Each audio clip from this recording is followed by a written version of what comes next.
Hello How, and welcome back to my channel. Today I have a very interesting story or news for you about the musician Kris. For those of you who don't know Kris, he is a Chinese-born actor and musician and lived most of his life in China. He is also a former member of EXO. I'm sure most of you know EXO. EXO is a boy band in Korea, so most of you should know about EXO. Now, a Beijing court has sentenced the Chinese-born Canadian pop star Kris to 13 years in jail after finding him guilty of crimes, including rape, just over a year after his arrest in China, where he was born and built his career. The court in Chaoyang district said investigations showed that from November 2020 to December 2020, Kris Wu, also known as Wu Yifan, raped 3 women. Wu Yifan is a former member of the K-pop boy group EXO, as I mentioned earlier, and the superstar returned to China in 2014 to pursue a solo career.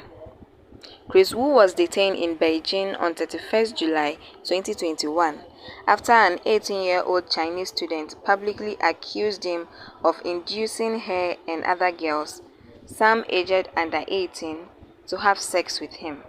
At the time, the student told the media that Kris had lured her into having sex or getting intimate with her when she was 17, after having plied her with alcohol.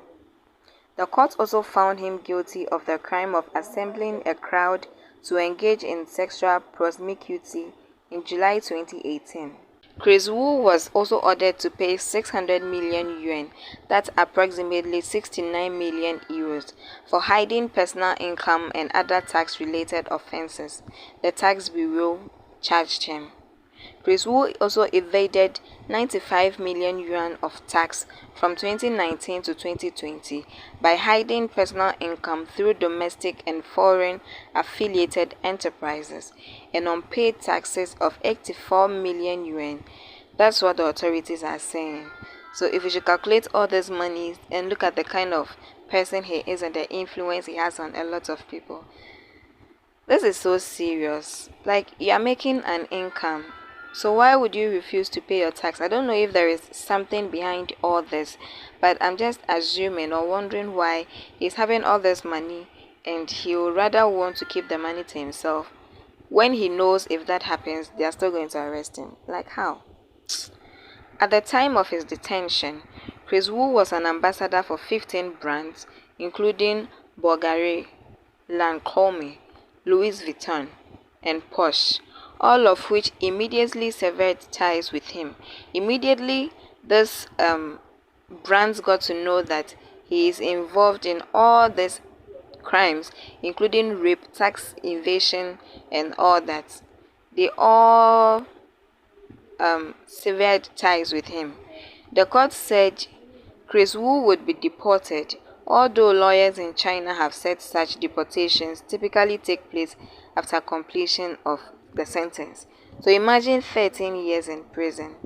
Like, you've used so many years to build your career and you're just going to allow intimacy to take 13 years away from you. This 13 years could have brought in more income, could have helped him to get a larger audience, could have helped him to like open businesses like almost everywhere he wants to, but instead he allowed himself to be used. I'm really pained, like it's paining me so much because I've watched some of his movies and I really like him. I haven't listened to most of his songs. In fact, I haven't listened to any of his songs. It's just a movie, I think 1 or 2 that I've watched, and I really like the way he played his role. So this particular story hurts me so much. I might say I'm very disappointed. I'm so disappointed. So much disappointed. Anyway, guys, thank you so much. If any of you have any comments or anything that you think you know and you want to share with us, you can post that in the comment section so that the rest of us can also get the chance to listen to it.